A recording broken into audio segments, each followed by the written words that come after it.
وبسيادتك ايه اللي عرفك ان هو شغال من تحت الترابيزه؟ انا عارف وسالت ورحت للجهات المختصه واشتغلت شكاوي في كل حته، وعرفت ان مش معاه اوراق خالص.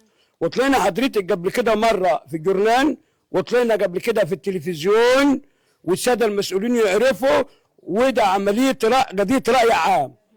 حلو الكلام. طبعا لما اشتكينا مشكورا للسيد كامل الوزير ادانا لوت غلق، ومعانا الورق الغلق حضرتك. معاك ورق معانا هوريه لحضرتك، ومعانا المحضر اللجنه اللي كانت مكونه ساعه الشمع. المهم هي سابت الباب حضرتك. يعني هم شمعوه، الحكومه شمعوه؟ نعم شمعوه، قاموا بالاجراءات القانونيه. ليه؟ ده دستورنا المصري ماده 152 حضرتك اللي وافقنا عليه احنا والسيد الرئيس، ممنوع الحاجات دي في كتل سكنيه. تمام. عشان مضره. زي ما حضراتكم شايفين برضو زي ما احنا شايفين على الطبيعه. القريه نعم حوالي 15 قريه بالعزب المجاوره. يعني هو ضارب كل ضارب المنطقه كلها. وده بيعود على وزاره الصحه. ماشي. بيجيب سرطان وفشل كلوي وتعب للرئتين القلب. وحضرتك بيصرف حوالي 100,000 طن ميه على المشروع، والمشروع ده زراعي. قامت المسطحات المائيه لما انا ذهبت لهم بشكوى عملوا له محضر ومعايا صوره المحضر، وقدمتها في شكاوي لجميع الساده المسؤولين على جمهوريه مصر العربيه، التنميه الصناعيه والرقابه الاداريه والطب البيطري ووزاره الصحه والامن الصناعي، جميع كل لا مؤاخذه والمسطحات المائيه كله والراي. عملت شكاوى في كل ده؟ في كل اتجاهات. وكل اتجاهات. ورحت ما خليتش، دقيت على كل باب. ما النظر بقى متضايق. الاطفال يقوموني بالليل يا جد الريحه. اتصل بالراجل كان فاتح سابقا يقول لي اعمل ما في وسعك. قلت له والله العظيم 3 لك وبفضل الله ربنا ناولني، والحمد لله بيني وبين ربنا عمار، وانا طول عمري ما بمشيش الا في الخير، وبقف جنب الغلابه في اي مكان سواء بلدي او في بلد اخرى. يعني الحكومه مشكوره. الحكومه مشكورا، وانا اشكر السيد الفريق كامل الوزير، ربنا يخلي له عياله ويكفي شر المرض، وقف جنب الغلابه وانقذ الغلابه من قنبله موقوته. سيادتك الكوكر ده بيسهل حاجه، وبيعملوها مركزات لحيوانات الصحيه، ثم موتا. فاهمه كلامي؟ وعاملين خزان فوق الكوكر حضرتك، الخزان ده لو ضرب هيدمر المنطقه. ورحت الدفاع المدني عندهم شكوى، والسيد المقدم قال لي لو اشتغلت اتصل علي، وكل الجهات المختصه اللي ذهبت لهم وقعدت معاهم مع رقمهم ولله الحمد، والتوفيق من عند ربنا، وربنا اللي حارسني. يهددوني نعمل نسوي، انا برضك ماشي على طريق على منهج واحد، واللي ربنا سيادتك عامله ليا هيحصل. ربنا معاك. الحمد لله. وربنا يوفقنا. بلدنا بلد قانون، ما حدش. احنا بلد القانون. واشكر الرئيس عبد الفتاح السيسي، يا ريس ساعدنا يا ريس في هذه المشكله، في هذه المصنع ده.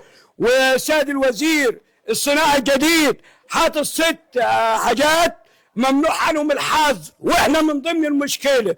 والسيد المحافظ مشكورا برضك حط لي قرارات وبعت لي على الواتس، وعملت الورق بتاعه وشغال عليه مع الوزير حضرتك وزير الصناعه صلى على النبي، والسيد المحافظ، ومعاه قرارات من التنميه الصناعيه ماده 142. من يخالف العقوبه حضرتك السجن وغرامه. ماده 142 تبدا من 200,000 جنيه ل 10 مليون حضرتك. انت قلت لي ان انت جبت قرار غلط.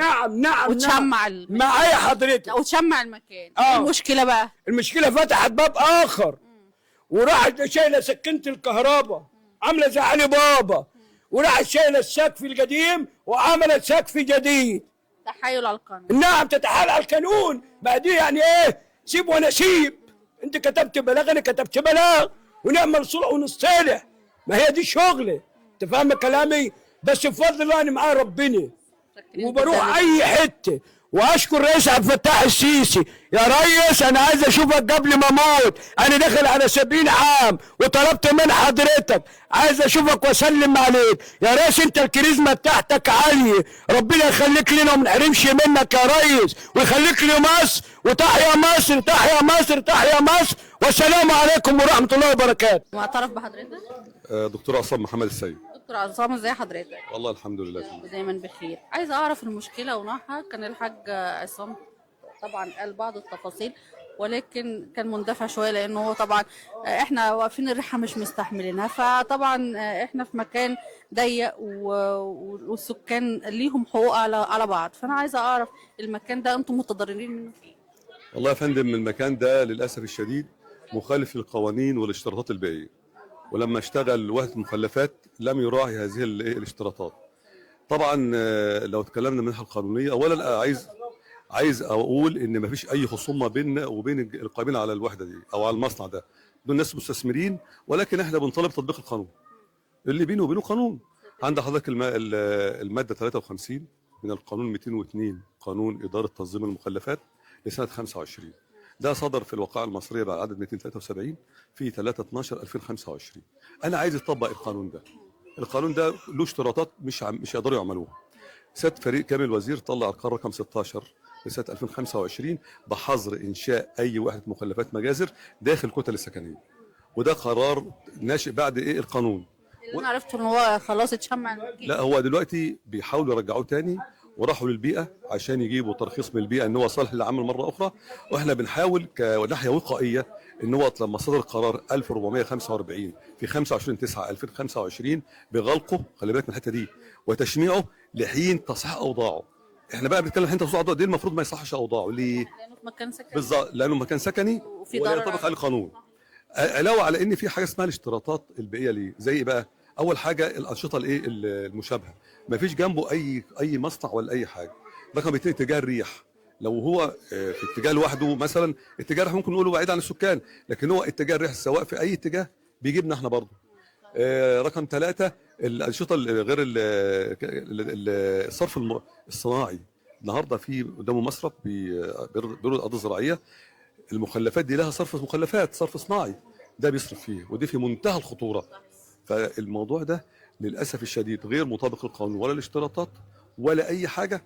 هو كان شغال غلط، وما كانش شغال برخصه، ده كان شغال برخصه مؤقته من الوحده المحليه بتاعه جرموط صهبره. بعد ما تعدل قانون البيئه وجات جهاز التنميه الهيئه العامه للتنميه الصناعيه، لغت كل ده وبقت كل حاجه عن طريق. اول ما اشتغلت وقفته. هم بيحاولوا يشتغلوا غلط، فاحنا بنطالب المسؤولين والسلطه المختصه بعدم ترخيص ولا اعاده توثيق اوضاع هذا المكان، لانه غير مطابق للقانون نهائيا، عشان صحه الاولاد وعشان طبعا الصحه العامه وصحه كل الناس. تعرف بحضرتك؟ جمال عبد الوهاب سكران من قرية كفر العقلي. اهلا وسهلا بحضرتك. قول لي الضرر اللي وقع عليكم من المكان ده. والله الضرر ده واقع علينا من 40 سنة.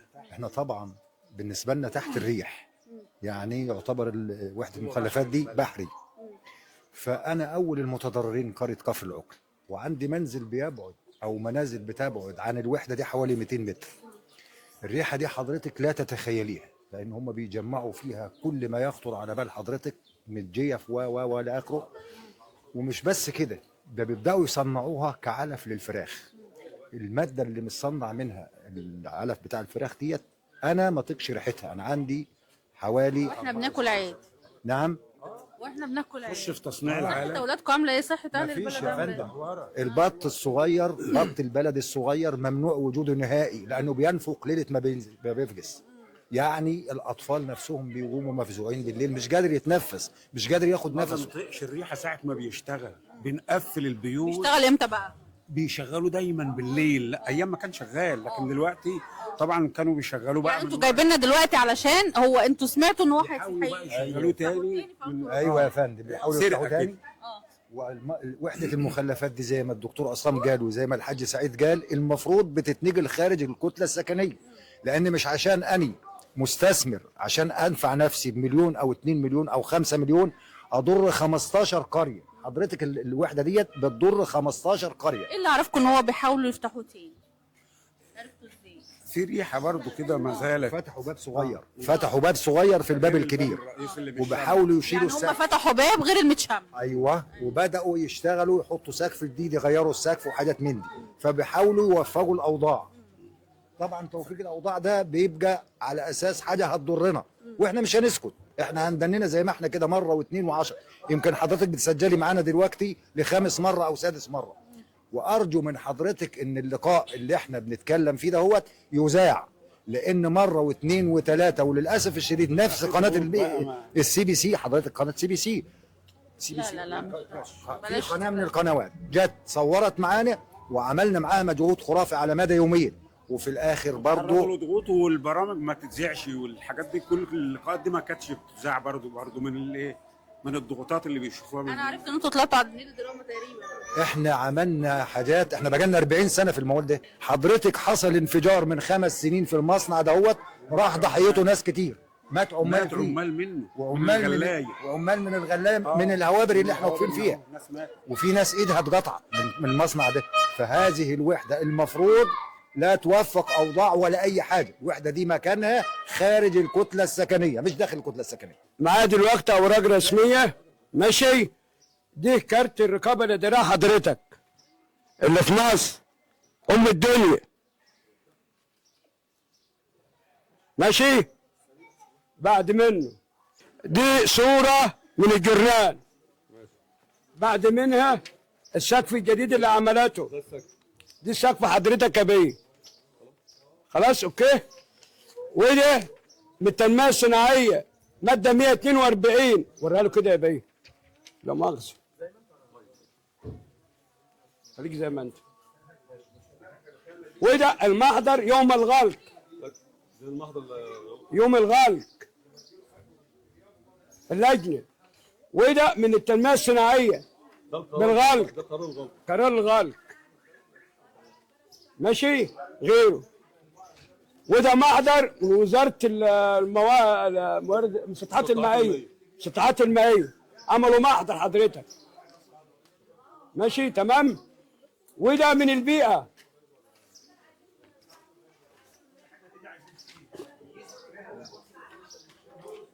امسك. وده حضرتك عليهم 40 مليون ضرائب، وكافه الضرائب بمصر، ماشي؟ وده من السيد الوزير، وفي 6 أنشطة عليهم الحظ، الوزير الجديد التنمية الصناعية، ماشي؟ وده السيد محافظ الشرقية حط قرارات من صالحنا. في صورة أخرى بعد منها هتشيل وتحط التانية، واحدة تانية يا بيه، لحظة يا بيه، ماشي؟ دي كده خلاص. عايز تقول لي ايه؟ طلباتك ايه؟ طلباتي ان احنا بنناشئ المسؤولين من ناحيه الصرف الصحي في البلد، لبلدنا اتهارت والبيوت نزلت حضرتك في الارض متر، والناس ما عادش. مشكله تانية غير مشكله لا ما فيش في مشكله غير المتجر، هي بس مشكله الايه؟ الصرف الصحي، واحنا محرومين، وكل البلاد دخلت صرف صحي، والناس بتعاني من هذه المشكله دي. حضرتك لما بيحصل هنا كتمه ولا حاجه في البلد، الناس بتدفع وبيعملوا بالكساحات والبيوت غرقانه والحاجات كلها بتتبهدل، وبلدنا الوحيده ومعاه 4 بلاد، الهوابر واللبه وشبرنسوره وحصه الرغبان وجرموط، دول 5 بلاد محرومين من كل الواجبات. احنا بنناشد رئيس الجمهوريه يستعجل لنا في حياه كريمه لل5 بلاد، وال5 بلاد يقعوا في مركز ديار بنجم محافظه الشرقيه.